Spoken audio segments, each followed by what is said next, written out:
Hello বন্ধুরা, সবাই কেমন আছো? টুকির ব্লগে তোমাদের সবাইকে অনেক অনেক স্বাগতম, মানে শুভেচ্ছা। তোমাদের সবাইকে একটাই রিকোয়েস্ট থাকলো, শেষ পর্যন্ত শুরু থেকে শেষ পর্যন্ত আমার ভিডিওটা অবশ্যই দেখো। আর তোমরা তো জানো আমার মাঝে মাঝে এত ভুল হয়, মানে আমার খুবই প্রচণ্ড ভুল হয়।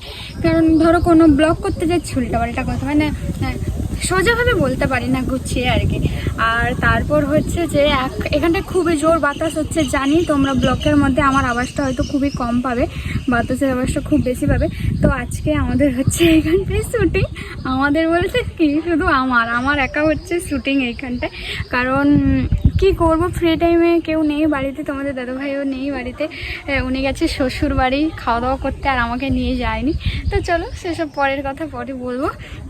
তো একা একা বাড়িতে বসে কী করবো, তাই ভাবলাম একটু মানে কয়েকটা রিলস বানাই। কারণ কি বলো তো, সবসময় তো আর ভিডিও বানিয়ে এডিট করে তো দিতে পারা হয়ে ওঠে না। তো তার জন্য কয়েকটা রিলস থাকলে কি হয়, আমাদেরই ভালো হয়। কারণ অসময়ে কাজে লাগে কোনো রকম এটাকে চালানোর জন্য। তো এত গরম রোদের মধ্যে আমার শাশুড়ি মা আমাকে দিয়ে গেল এই তরমুজ। কারণ এত গরমের মধ্যে আমি রিলস বানাচ্ছি, ঘামিয়ে যাচ্ছি, আমার শরীরে এনার্জি কমে যাচ্ছে, তার জন্য এই ছোটো ছোটো টুকরো টুকরো করে কেটে একটা কলা পাতাতে করে খুব সুন্দরই লাগছে। বলো, ঠিকভাবে দেখাতে পারছি না তোমাদের সবাইকে, খুব সুন্দরই লাগছে আর খুবই মিষ্টি তরমুজটা খেতে। এখন তো তরমুজের সিজন, সবার বাড়িতেই তরমুজ। আর তরমুজটা খেলে কি হয় বলো তো, খিদে আর ওই যে টেস্টটা দুটোই একসঙ্গে একদম সঠিকভাবে মানে পূরণ করতে পারে। তো তাই আমার শাশুড়ি মা আমার মনের কথাটা বুঝতে পেরে যায়। উনি না থাকলে তো মানে আমার যে কী হতো সেটা আমি জানি না। মানে আমি ঘরদোর সামলাতাম না, ভিডিও দেখতাম, মানে ভিডিওর দিক দেখবো না, ঘরদোর। আর ভিডিওতে যারা ভিডিও বানাও একমাত্র তারাই জানো ভিডিওতে কতটা পরিশ্রম করতে হয়, না করলে হয় না। যেভাবে ধরো আমরা মানে কি করি, ধরো কারোর ঘরে মজুর গেলে, ধরো ধান কাটা বলো, যাই কারোর বাড়িতে কাজ করতে গেলে আমাদের কষ্ট করে পরিশ্রম করে, মানে কতটা পরিশ্রম করার পর আমাদের 400-500 টাকা দেয় হাতে, বুঝতে পেরেছো? তাহলে ভিডিওতে তোমরা ভাবছো ভিডিওতে লাখ লাখ টাকা কামাচ্ছে, হাজার হাজার টাকা কামাচ্ছে, তেমন কষ্টটাও করতে হয়, বুঝতে পেরেছো? খুব রোদ ঝড় বৃষ্টি যাই হোক না কেন ভিডিও তো আমাদের দিতে হয়। এত গরমে তোমরা দেখলে আমাকে বুঝতে পারবে আমার ঘাম মানে কিভাবে দিচ্ছে এখন আমার শরীরের মধ্যে, দেখো, দেখতে পেয়েছো? তার মধ্যে আমাদের ভিডিও শ্যুট করতে হবে, কিছু করার নেই। কারণ তোমাদেরকে তো দিতে হবে, তোমরা তো দেখবে, নাহলে হবে কীরকম, আমার সংসার চলবে কীরকম, এটাই সব থেকে বড় ব্যাপার। কারণ যেভাবে জমিনে গিয়ে ধান কেটে ধান ঝাড়াই করে একটা মজুর গেলে যতটা পরিশ্রম করতে হয়, এখানেও ঠিক ততটা। মানে এই যে বসে বসে টাকা, এরকম যদি হতো সবাই ভিডিও বানাতো, সবাই বসে বসে টাকা ইনকাম করতো, তাই না? তো চলো, অনেক বড় বড় জ্ঞান দিয়ে দিচ্ছে। আর সব থেকে বড় ব্যাপার হলো আমার বাড়ির আশেপাশের লোকজনেরাও আমার দিকে তাকিয়ে আছে, ভাবছে আমি হয়তো পাগল টাগল হয়ে গেছি, বকবক করছি ক্যামেরার সামনে। তারা তো দেখতেই পাচ্ছে না যে আমার সামনে ক্যামেরা আছে।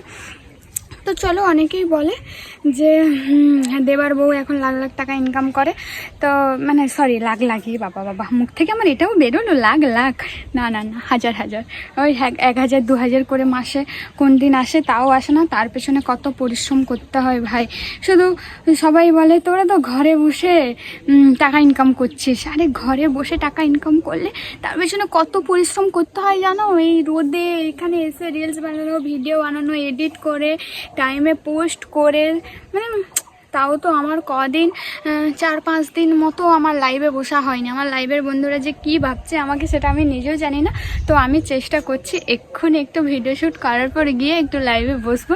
তোমরা সবাই এসো আমার লাইভ আড্ডায়, অনেক গল্প হয়। তোমরা সবাই জানো আমি লাইভ আড্ডায় এসে শুধু গল্পই করতে, কারণ আমার বকবক করতে আর গল্প করতে খুবই ভালো লাগে। তো চলো, কি আর বলবো, কে কে তরমুজ খাবে চলে এসো।